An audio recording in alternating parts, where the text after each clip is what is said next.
I will take off from the pasada ni Senator JV and just try to put it into context, no?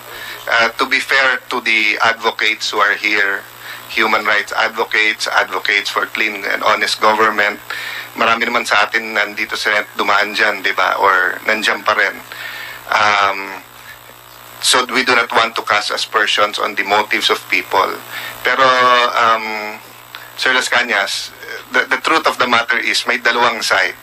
Isang side na nagsasabi na may massive human rights violation, na may mass murder, na meron na state-sponsored extrajudicial killing, at dapat lang ito itama. At may kabilang side naman na nagsasabing it is lies, misconception, miscommunication. And there are also those who are tinatamaan ng reforma, yung mga drug lords, yung mga ibang taipans, yung ibang mga wedding lords na tinatamaan ng campaign na naglo-launch ng Outs Duterte movement. That's why Senator JV had to put into perspective that wala naman kaming choice kung hindi mag-hearing para malaman kung totoo sinasabi mo. Madalas banggitin yung the truth shall set us free. No? Pero madalas kalimutan, there is a verse before that. If you hold to my teachings, you are really my disciples. You will know the truth, and the truth shall set you free. So, I wanted to start there dahil sabi niyo po, nagkaroon po kayo ng parang moral awakening or spiritual awakening. Kaya naisip niyo po magsabi ng buong katotohanan. Ang first question ko po, naniniwala po ba kayo that the end justifies the means? Hindi po. Hindi po? Opo. Opo. The end justifies the means? Hindi po ko naniniwala. Hindi. So, ibig sabihin, no, hindi kayo pwede magsabi ng kasinungalingan just to be able to achieve a certain goal.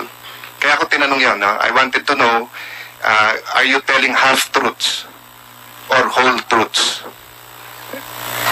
So you will be telling us the whole truth? Opo, Your Honor. Walang dagdag po, Mr. Las Cañas? Wala po, Your Okay. Honor. So let me start with your affidavit dahil ito po siguro ang pinaka-logical, no? Sa affidavit po nyo, sabi nyo po na paragraph 7, when Rodrigo Duterte was elected mayor, 1988, he organized the Anti-Crime Task Force and designated it with his very close friend, Major Ernesto Makasaet, to head it. Diba? Ito po ba ang sinasabi nyong DDS? Hindi po. Hindi. So, itong task force na to, legitimate to? Opo, Your Honor. Okay. Personal knowledge nyo po ito na binuo po niya to? Opo, Your Honor. Membro po ako dito. Sorry po? Membro po ako dito. Ay, hindi po proof. Kasi kahit ako, pwede ako mag-prove kahit hindi ko personal knowledge na nagbuo siya nun. Kasi eyewitness kayo na binuo, parte kayo nito, or may hawak lang kayong papeles na binuo ito? Personal ko po pagkalam kasi membro po ako dito ng anti-crime unit is si Mayor po ang isa sa nag-propose na mabuo ito. And then ang nag-create po yung city director. So, kwento po sa inyo na binuo ito? Opo, Your Honor. Okay. Pero hindi ka miyembro nito? Sa task group, membro po ako. Miyembro ka ng task group from the start nung binuo? Opo. 1989 po kung hindi ako nagkamali. Pagbalik ko sa serbisyo. Okay, so yun po ang first question ko actually Kasi may conflict ka agad. 1988 binuo. So kung sabihin mo na founding member ka o nandun ka nung una, personal knowledge mo, 1989 pa ho kayo nakabalik ng serbisyo. Opo. Oo. Diba? So wala kayo nung 1988. Wala pa po. So hindi nyo alam kung ano nangyayari sa task force na to nung 1988. Hindi po kasi wala pa ako serbisyo. So yung sinasabi nyo nag-umpisa na ang DDS nung 1988, wala rin kayong personal knowledge nun? Hindi po DDS ang wala pong pangalan na DDS nung araw po, Your Honor. Pero po, pag-entry ko po sa underground unit, kami na po ang unang grupo na gumagawa. Ang tawag po noon, Your Honor, is salvaging. Anong tawag po? Salvaging. Okay, salvaging. Ang ibig sabihin na, Ms. Las Cañas, nung binoto nung 1988, ito yung liquidation squad. Actually, hindi pa po sa pagkaalam ko.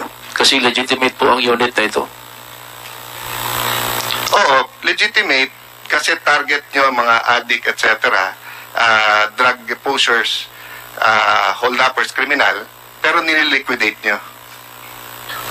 Yan ang testimony mo. Yes po, yung pag-enter ko po sa unit, sinasalvage na po namin yung mga bumabalik-balik na sa kulungan. At nag-umpisa to noong 1988. 1988, wala pa ako. 1989, pag-entry ko is, to my understanding, nandoon na. So, ang affidavit nyo po ay hindi personal knowledge ninyo. Dahil ang sa paragraph 7, sinasabi dito, 1988, binuo ito, nilagay mo kung sino mga kasama. Sa paragraph 8 naman, nilagay mo, it was at this time that Mayor Duterte began organization of liquidation squad, later to be known as DDS. So, doon pa lang ho, mali na. Kasi 1989 pa ho ang alam nyo. So, sino ho ang nagsabi sa inyo na ito ang ginagawa nila noong 1988? Wala pong nagsabi sa akin. Based lang po ng personal experience ko noong Sir, nandito na ako sa unit. Paano naging personal experience nyo kung wala pa kayo doon noong 1988? 89 na po kayo nagkaroon ng personal experience sa kanila. Eh, yun lang po ang assumption ko. So, mali po ang affidavit nyo. Kasi wala pa ho kayo doon noong 88 eh. So, how can you say that there's a liquidation squad and that you are part of it if you were not there yet? Kasi pagpasok ko po, nandoon na po ang grupo at saka yun na po ang mga... So, you assume, sir. So, you assume. Yes, sir. Okay. So, assumption is not personal knowledge. It's not even hearsay. No? So, kailan kayo pumasok, sir? Anong year? 1989 po, during my reinstatement into service. Anong buwan yun, sir? Hindi ko po matandaan. Probably mga... More or less. Late Late 89. Late of 89 kasi yung reinstatement namin is... So, gaano katagal na, sir, yung liquidation squad or kung ano man ang gusto mong tawagin sa grupong yun? At that time na sumali ka?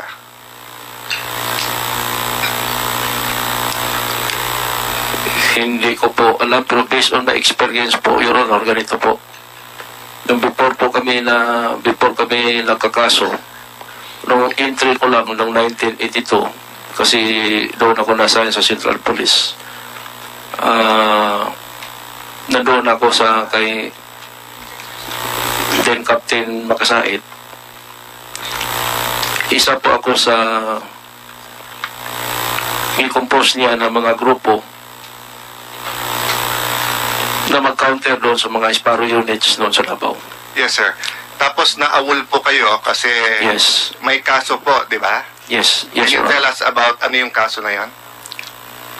May insidente po nangyari, nakapatay po kami ng mga sundalo, 2 sundalo. And then, nasali ako doon sa grupo, 5 kami.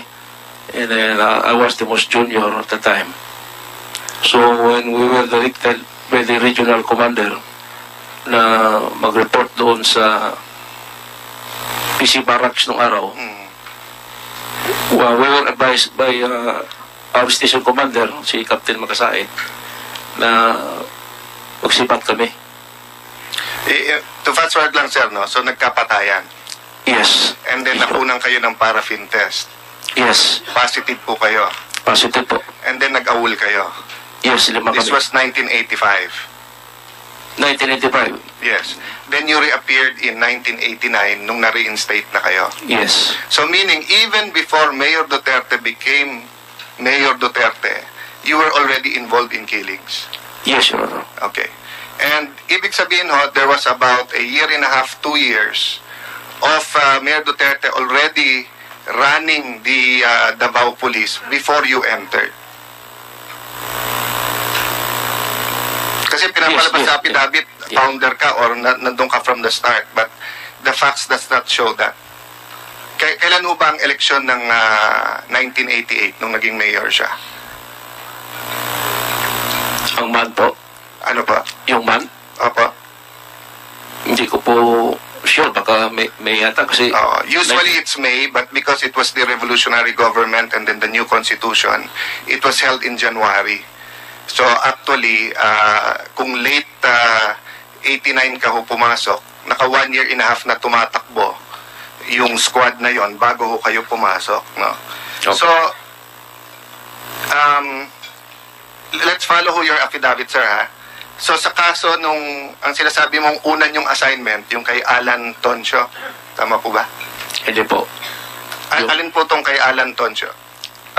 Dito po na lumabas ang pangalan po ng Davao Death Squad. Dito unang lumabas. So anong year to, sir? Hindi ko po matandaan yun, Honor. Pero ang pag-alam ko, nung city director noon is si Colonel Isidoro Peña. Kasi yung, kung titignan mo media reports at lahat ng hearing, pati hearing ng CHR, ng DOJ, hindi dito lumabas yung DDS eh. Sabi sa media nang galing and everything. So may conflict din sa story nyo. But let's assume for a while that it's true. So according to your, sa salaysay po nyo, basically you ambushed, basically you raided the house, no, of Mr. Alan Toncio. Ginamit namin yung assault team, yung mga rebel returnees led by Chris Lanay. Hindi nyo muna chinek kung nandun yung target sa loob? Well, as per information, positive. Tapos nalaman nyo na lang na later on na wala. Inawala. Yung katulong lang ang So yung naiwan. katulong na lang, edi at large pa yung inyong target.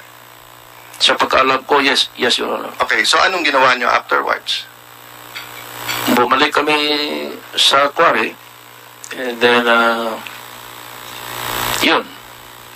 Hindi nyo na hinanap si Alan Toncio?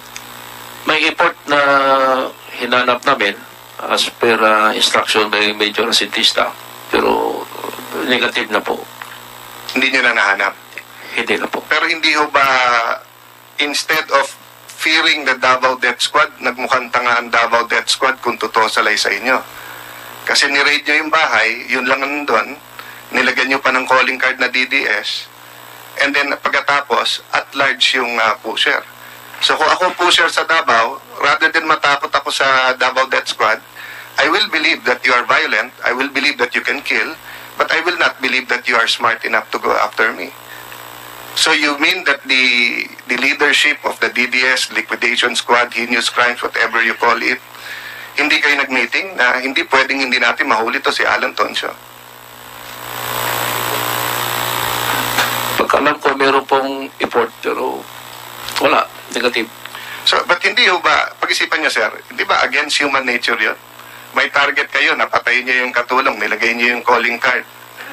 Tapos pababayaan niyo na, hindi niyo nababalikan. Yung ginawang effort ng mga kasamahan ko sa grupo namin, wala naman talaga. Oh yes, but kaya nga nyo alam yung bahay eh, kinasing nyo eh. Yes nga. Kung nawala ho siya sa Davao, hinanap nyo at hinanap na wala na, it will fulfill your mission na matakot yung mga pusher tumalis sa Davao. But yung hindi ho kayo makapagbigay ngayon ng definite answer kung minisyon nyo ba ulit, kinalimutan nyo, or kung ano nangyari. Parang nakalimutan na Your Honor, hindi na lang kasi naglayas na siya sa Davao, so parang gano'n na rin. Are you sure, sir, na lumaya sa Davao? Or you do not, or no information? Yun ang pagka-alam namin. Siguro tanungin natin siya kasi may hawak ako dito na police report na he was arrested recently. First endorsement, December 12, 2016. So, Mr. Chair, I'll submit this to the committee, also not only to prove that there is such a person, but if it is the main mission of the Davao Death Squad to eliminate and to extrajudicial killings, bakit buhay pa to at bakit ngayon taon lang na dito nahuli, no? So, let me go to the next case. Sir, you were talking about June Bersabal. Opo, Your Honor. So napakinggan ko, sir, yung inyong press con dito din sa Senate, tapos kanina binanggit nyo ng konti, no? So ang pinapalabas nyo, nasa Samal 3 seconds, but you'll be given additional 1 minute. Thank you, sir. Bigyan mo Anyway, 5 minutes mo. Sige, please I'll continue. try to ask shorter questions. Sir, yung sa kay June Bersabal, sabi nyo nagmamajong, tama ho ba? Kinuha nyo sa Samal? Sa Kaputian po. Okay, tapos kasi sa salvage nyo, so kunwari binigay nyo muna dun sa isang police detachment at pumirma sila na nasa custody nila. Tama ho ba? Police detachment po, nasa Manila po. Hindi ho ng Samal, nung... Sa Sigaboy po, police. Kayo na ho magkwento kung ano nangyari. Kaya ganito po, noong nahuli namin si June Bersabal sa Kaputian, is personal po, na-record po ito ng Kaputian Police since it was covered by warrant of arrest. And then, dinala namin siya sa Davao, ipresenta namin kay Mayor Rudy kasi siya naman ang mag-utos na ipahuli ito. And then, since gusto ni Mayor Rudy na ipapatay na ito, baka kung i-endorse pa namin sa police station na Sigaboy, maka-escape na naman. Then magawa na naman ito ng krimen. Kasi notorious talaga ito eh. So within ilan hours lahat ito nangyari? Yung huli nyo, yung dinala nyo sa detachment at yung pagpatay nyo sa kanya? Nag-gap yata ng mga ilang araw. Kasi gisipaos pa namin si Bersabal. Anong date yun, sir? Hindi ko na po matandaan, Your Honor. Bakit, Somewhere sir? in 1997. Bakit, sir, sa affidavit nyo 1993 ang nilagay niya? No, 1997 po. Hindi ako nagkamali.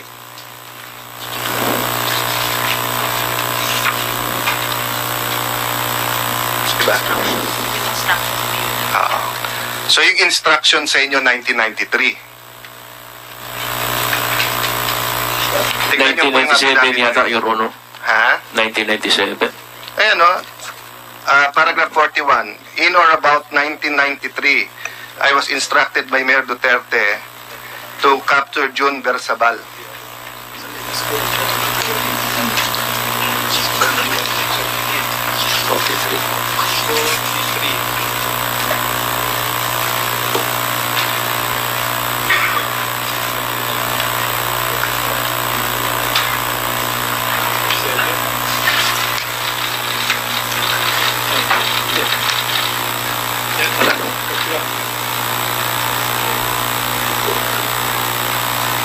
Mali na yun. 4 years before yan, sa nangyari. Baka clerical error na po ito. Pero 97 po ang doon sa resolution. Well, Resolution, sir, may ingat tayo, sir, resolution sa dates CHR. because naintindihan natin, hindi natin pwedeng basta sabihin clerical pag ganito. Sir, sabi niyo po, foot soldier lang si Matobato. Tama ho ba? Sinabi niyo sa inyong affidavit.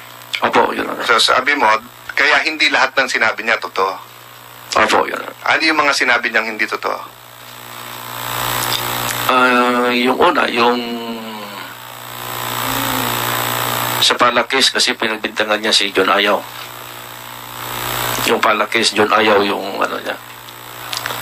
And then yung sa Bersabal, yung daw pinalo ni Mayor ng gold. Hindi naman.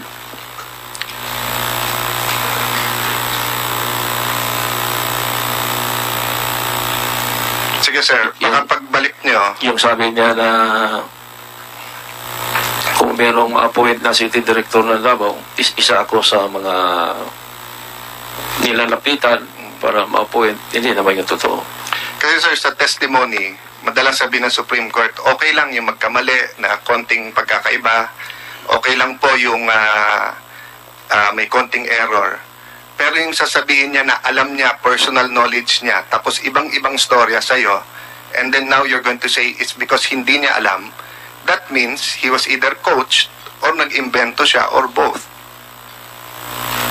In your case, ho ba, sir, may nag-coach din ho ba sa inyo? It's your last question. Anyway, you can use One last question, sir. Yeah, sige. Wala po yun. Okay. Ano ang Waterloo ng testimony ni Matobato?